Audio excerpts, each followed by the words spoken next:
Welcome to EM Pulse, bringing research and expert opinion to the bedside. We're your hosts, Sarah Medeiros and Julia Magana.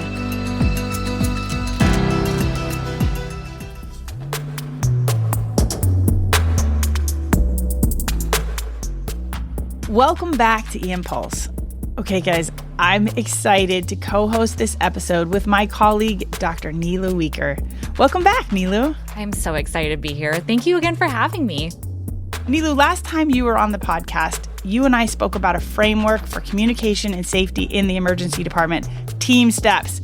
And here we are talking about it again. We're going to keep communicating about communication in the emergency department. I am so glad we're doing this because communication and the emergency department go hand in hand.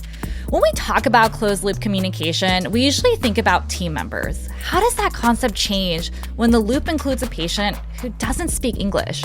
Yeah, Neelou, you pitched that to me as closed-loop communication. I was like, wait, what is this? What do the patients have to do with closed-loop communication? Yeah.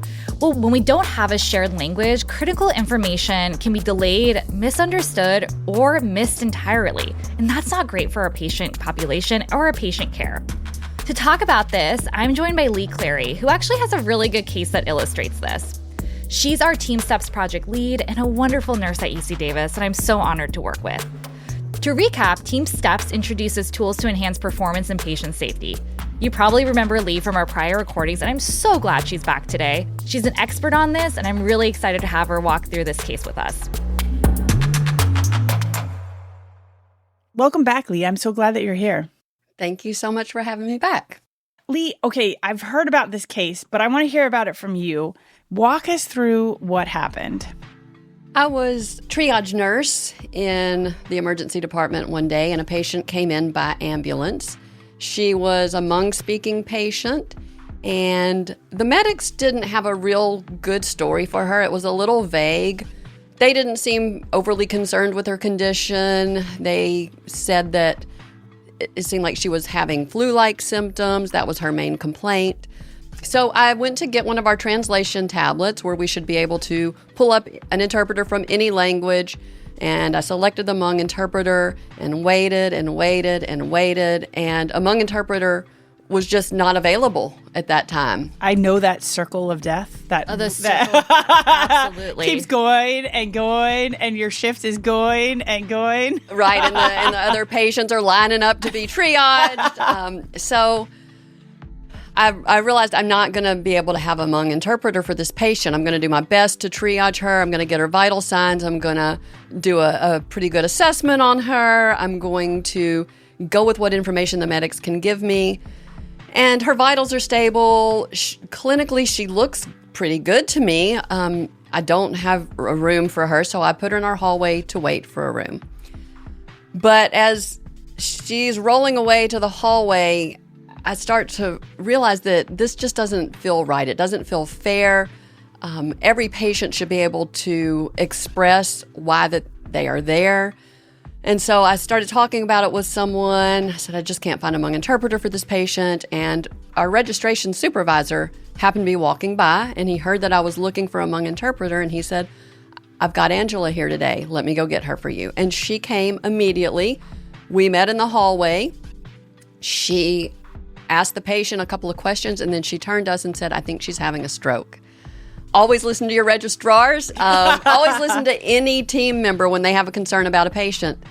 So I said, okay, Angela, why do you think this? And she said, well, she's not really making that much sense. And as it turned out, Angela's own family member had had a stroke with similar manifestations. And so she recognized that the speech was slurred, and it just sounded like her family member when her family member had had a stroke. So I immediately called one of the attending physicians over. Hey, we need to do a stroke check. And yes, let's activate code stroke. And we sent her to CAT scan. And sure enough, she was a thrombolytic candidate, and she got thrombolytics. And the story goes on from there. Wow, what a great catch and a great story. Leigh, you said something just felt off about this patient. Tell me more about what kind of drew you to getting additional information for this patient. You know, I honestly did not worry that I had missed something clinically. I felt really pretty confident about allowing her to wait. Like I said, her vitals were stable. She looked good to me. It was really thinking about it from a DEI perspective that I thought I need to be able to talk to this woman because it's just not fair to her to arrive to our emergency department and not be able to tell me or tell anyone why she was there and what she was experiencing. And it seems like she probably had not been able to tell the medics that either. So, yeah, I wasn't even really thinking about it from a clinical perspective. I was thinking about it from a fairness and equity perspective. And lucky for me and her and everyone else, that allowed us to have a good catch there. That is a really powerful story. And I think it illustrates several of the barriers that our patients can experience. I also hear one major advantage. We're using an official translator to begin with, right? We have these little mobile tablets. Not all places have that. Leigh, tell me a little bit about how our translation services in our emergency department work. Primarily, we use, the name brand is Propio, but they're tablets that roll around, and we simply select the language, and it will usually bring up a video interpreter. Sometimes it's just an audio interpreter. And it's pretty reliable. We changed vendors not long ago, and this one seems to be pretty reliable. But there are times where an interpreter for particular languages aren't available. We do have backup for that. We have what are known as blue phones. They're phones with two handsets that we can utilize. So that's kind of our second option. But there are times that we almost don't even have the time to do that. So sometimes we just do the best that we can, find people to help us translate when we have to. I think the bottom line for me is use your official route, and when it fails, do your very, very best. Don't try to say, well, that was good enough or we've done the best we can when you could possibly do better. I've always worked in an academic setting, and we're often highly resourced. You know, what Leigh is talking about has been the standard in the institutions that I've worked in, either with over the phone, in-person translators, or, you know, tablet-based, video-based translation, which I think we can all say is the gold standard. Using your own broken language or somebody that's walking by can be an important first step. And as Leigh said, it was, in this case, it was a life-saving step or, you know, function-saving step. But it also isn't always the best thing to do. The best thing is this gold standard. Talk to me about working in the community setting. Is that something that most community hospitals have access to, or did you find that prevalent when you worked outside of academia? I think emergency medicine is all about adaptability, and there's so many different types of places where you can work. I trained in rural North Carolina, a community site that was very resource limited. We did not have the best translator services, and that can be really challenging. I remember a couple particular cases where it was a very rare language and it took over 30 minutes to find an interpreter. I remember taking our phone with me to every patient room while I was seeing other patients in my pocket until I got someone, and that took over 30 minutes once. And it's really challenging because, like you said, Leigh, this is about patient equity and patient care, because every single patient, no matter what language, no matter what culture, deserves the best care. And it can be really easy to get frustrated. It can be really easy to give up and just settle. But this case really demonstrates how important it is to make sure that patients get the proper interpreter services to get the best care. Okay, Leigh got lucky, and there was somebody that randomly walked by at that moment in time. We had good safeguards in place because we had the resource of the tablet, but we couldn't find anybody. We had that circle of death there. Neelou, can you think of some things that departments can do to help Leigh in that moment in time? Yeah, I think what Leigh mentioned is having a backup system. So we definitely have the iPads, but we also have a phone system in-house, which also can be really helpful. On our badges, we can list other languages that we speak. So if we have a bilingual or trilingual staff member, their badge might say French/Spanish. So patients can know that that staff member speaks those languages, but it also helps other staff members know. So we can kind of pull them in to help be a bridge in that moment to get some information. They're not supposed to be used as official interpreters, but like I said, they can just kind of be helpful in that moment for figuring out even sometimes what type of interpreter we need. Yeah, certainly in the emergency department, that can be there. I also worry, like I have been pulled in to speak or to translate in moments when I'm needed in other resources and I don't speak Spanish that well. And so I think using the official as much as possible as our second backup, and then that as a third backup in the case of emergency is a reasonable thing to do.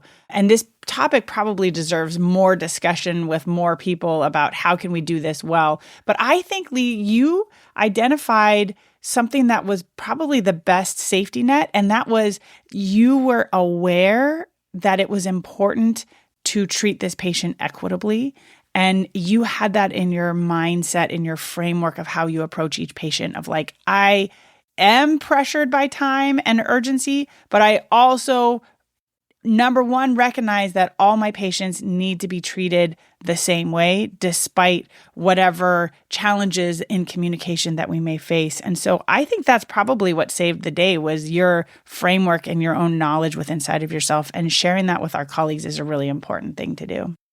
And Leigh, you and I were having a really interesting discussion the other day. You were also telling me about an older gentleman who was brought into our resus halls who didn't speak English and unknowingly consented for intubation.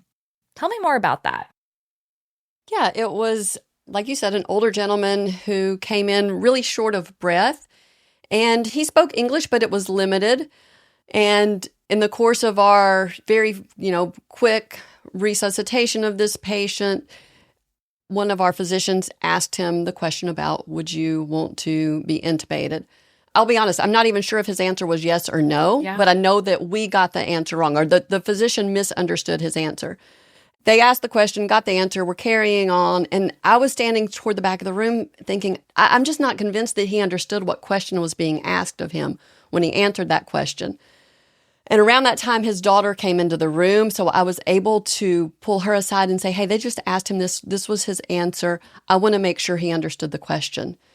So she went to him and asked him about it, and as it turned out, like I said, we had the answer wrong. What are your thoughts on using family members as interpreters? That's a really good question. I don't endorse it as your first line, but sometimes you have to do what you have to do in that moment. Going and finding a proprio at that moment and pulling up the interpreter was going to take some time. Also, the situation was really dynamic, loud, chaotic. I'm not sure if this man would have been able to understand an interpreter during everything that was going on at that point. So I hate to endorse something that's against policy, but sometimes you have to do what you have to do in that moment. Absolutely. And resuscitations are hectic. You need to be adaptable, and sometimes this is the quickest, most reliable method. Yes. Adding on to your question about using family members or companions as interpreters, under most circumstances, it's not going to be your best option. I ran across a study where they were in an emergency department, and I think they filmed interactions between healthcare team members and patients where they used a companion or family member to interpret, and then they went back and looked at how many turns of phrase did they correctly interpret. What do y'all think? What do you think the number was? 50%? 30%. 19. It was 19% of the time. That is a shockingly low number. Yes, which is why you want to encourage use of official interpreters. I think you also had a complicated situation where you needed a family member who knew that individual. And sometimes, even if you're speaking the same language, the family member is better able to translate into that particular patient's needs and context in a way that we as caregivers don't do as well. So sometimes that family member brings a different contextualization to the discussion in addition to translation. But formal translation, definitely best done by a formal translator. There's no doubt about it. Okay, let's look at that scenario. Leigh, what do you think were your clues that maybe this communication was not going as well as it could be? I think just a lot of experience working with patients in the emergency room just helps me have a little more intuition maybe about it. It was just something about the look on the patient's face as he answered the question. I just got the sense that he was trying to maybe appease the healthcare team members by giving them a quick answer to their question so that they could continue their work. It's really hard to describe. It was just sort of the look on his face and recognizing that the rest of his communication had been in pretty broken English. So it seemed like this was a question where the loop really needed to be closed. We really needed to make sure. And this is also like the most important question, one of the most important questions you can ask a patient, right? So you don't want to get this one wrong. So I think this is a situation where it's very important to close the loop. So, Leigh, it sounds like for you, it was more clinical gestalt and experience. What advice do you have for people who are newer in the emergency department? What steps can they take to confirm understanding? I think they have to make sure that they've closed the loop. I know that we are trained to close the loop with our clinical team members, but in TeamSTEPPS, the patient is the most important member of our team. So if we're not closing the loop with them, we're not closing the loop. So having the patient repeat back to you what you've just asked them or what you think that they have just confirmed, make them say it another way. Make sure you're hearing it out of their mouth, not just a yes or no, not just a smile and a nod. Have them repeat it back to you. I love that. I love that idea. Something I definitely want to keep doing in my clinical practice. Tell me how that practically looks. Like, what does that look like, Leigh? I kind of like when nurses or physicians will say to the patient, I want to make sure that I have been clear in what I've said to you. So sort of taking responsibility for it, making sure that what I've said was understood by you. Help me make sure that that happened. Yeah. This is so important for discharge instructions too, especially when you're discharging a patient, making sure they can do the teach back method so they know when to come back to the emergency department. Neelou, do you ever do this? Do you ever use this tool? Absolutely. I think it's so helpful. And it's especially helpful for people who are non-English speakers because it can really break down our conversation. I feel much more comfortable with them going home because the healthcare system can be challenging for anyone to navigate, let alone someone who doesn't speak English. So how do you throw that back to them? Like, how do you prompt them to teach back? What do you understand is going on? And what signs do you need to look for to come back to the emergency department? Yeah, I struggle with this. I have some within my own family members, a similar circumstance where I felt like the physicians and the family members were not understanding each other, were not on the same page. And I changed my practice after that, but to do more of the teach back method or closed loop communication. But I still to this day, 20 years later, struggle with actually how to say that because it can be frustrating for family members. And some family members, I feel a little bit of friction or pushback when I ask them to teach back. I like the idea of taking responsibility. Help me to feel reassured that I said things correctly for you or that I communicated everything that we need to. I like that as a starting point. And I do think it's helpful for discharges and anything that's big. But I also want to recognize that it's oftentimes hard for families and for patients to say that out loud. You know, like, I have cancer. I have to be intubated. I have to go home with this plan. And that can be challenging for them. And it's also a little bit more time consuming for sure. And medical terminology can be challenging, and making sure that you talk to the patient in layman terms is also really important for closed loop communication.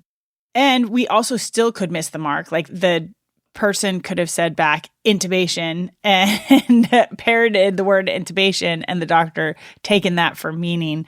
So sometimes having a multimodal approach, the family member, the translator, the teach back is probably important for those high stakes moments. But again, time consuming. How do you reconcile urgency with the need for true informed consent? This is a very hard question.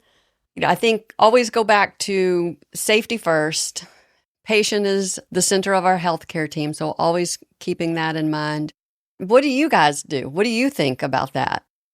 Okay, so I'm just a simple emergency department pediatrician, and I go back to airway, breathing, circulation. So for me, first and foremost, I assume that somebody wants those things done if there is not time. Airway, breathing, circulation is the key piece of that, and I'm pulling in other people to find help. And we have social workers, so I assign them that task while I'm taking care of the ABCs. And finding other people to help me get that information.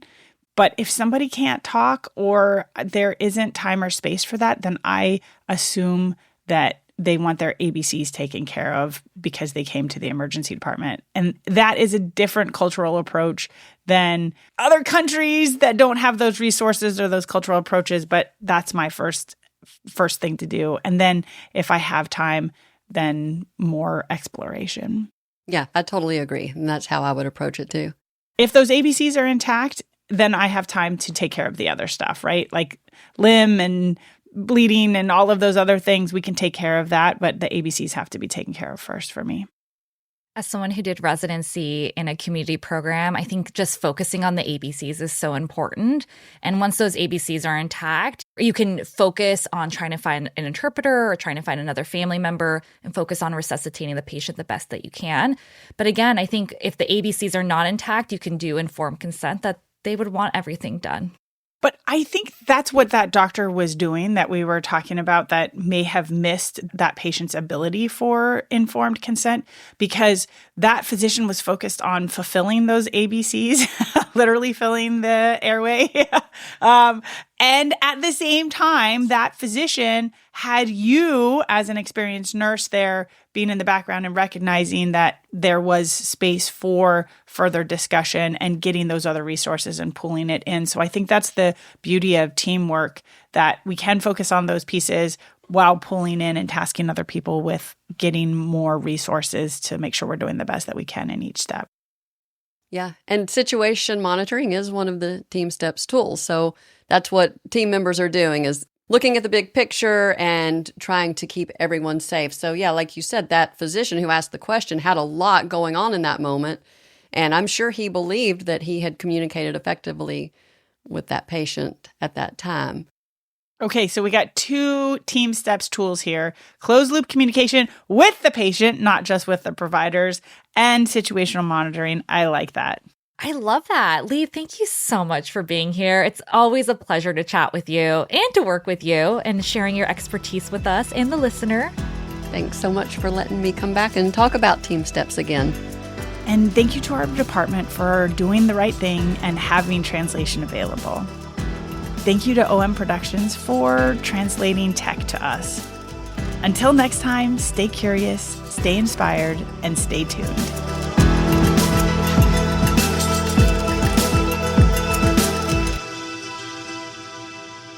The opinions expressed on this podcast are those of the hosts or guests and do not necessarily reflect the views of UC Davis Department of Emergency Medicine, UC Davis Health, or their parent organizations.